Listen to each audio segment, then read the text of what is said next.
seems to me like gratitude would be so easy to understand, and yet it's also one of the most difficult concepts to understand. So, what is gratitude?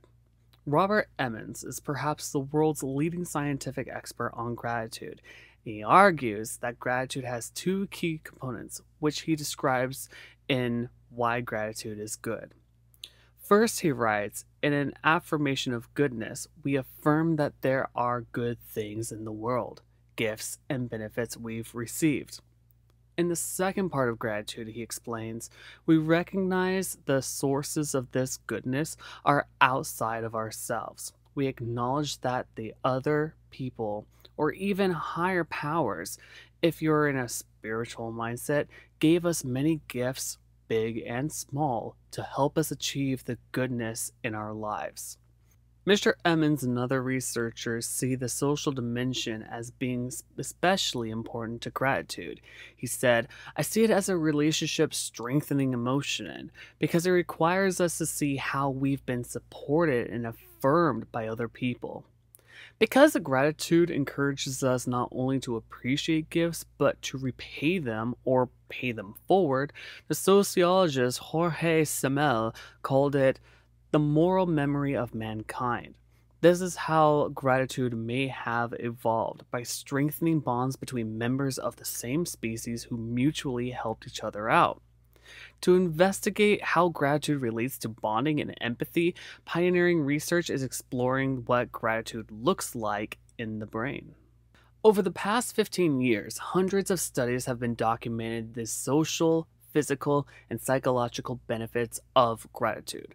The research suggests these benefits are available to most anyone who practices gratitude, even in the midst of adversity, such as elderly people confronting death, women with breast cancer, and people coping with chronic muscular disease. Here are some of the top research-based reasons for practicing gratitude. First and foremost, gratitude brings us happiness.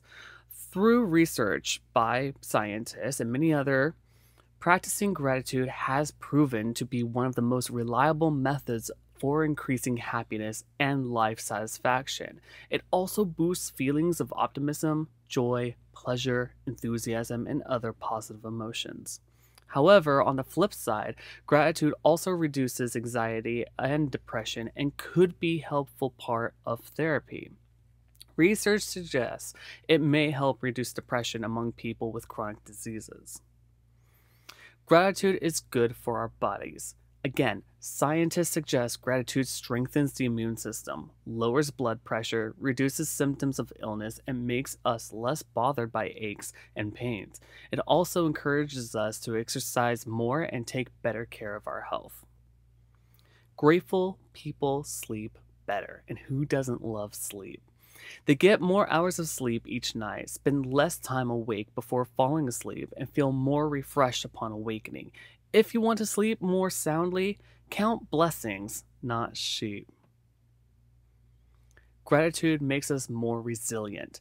It has been found to help people recover from traumatic events, including Vietnam War veterans with PTSD, victims of natural disaster, and people living under violent political conflict.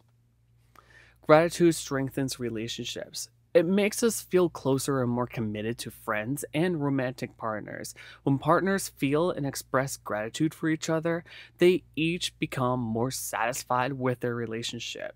Gratitude may also encourage a more equitable division of labor between partners. Gratitude promotes forgiveness, even between ex-spouses after a divorce. Gratitude makes us pay it forward.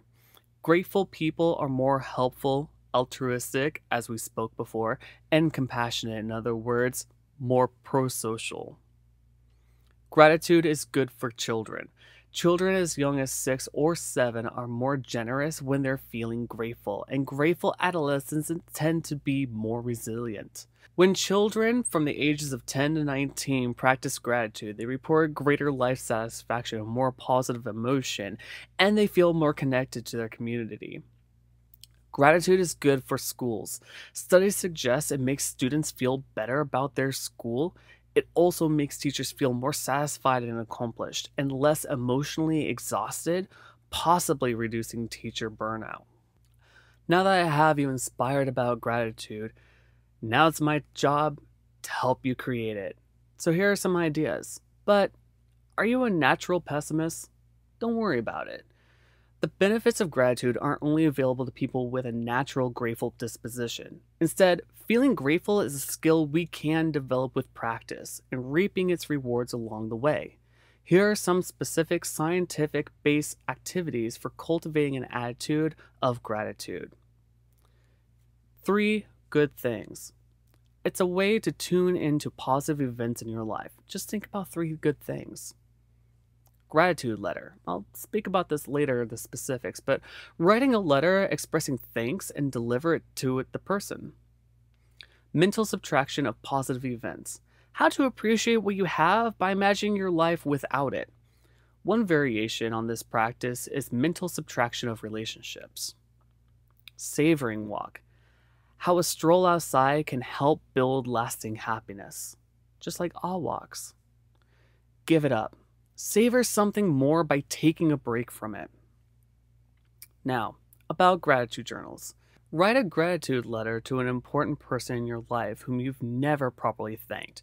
Research suggests gratitude letters provide strong and long-lasting happiness boosts, especially when they're delivered in person. Savor the good in your life. Don't just gloss over the beauty and pleasures that come your way. Focus on intentions.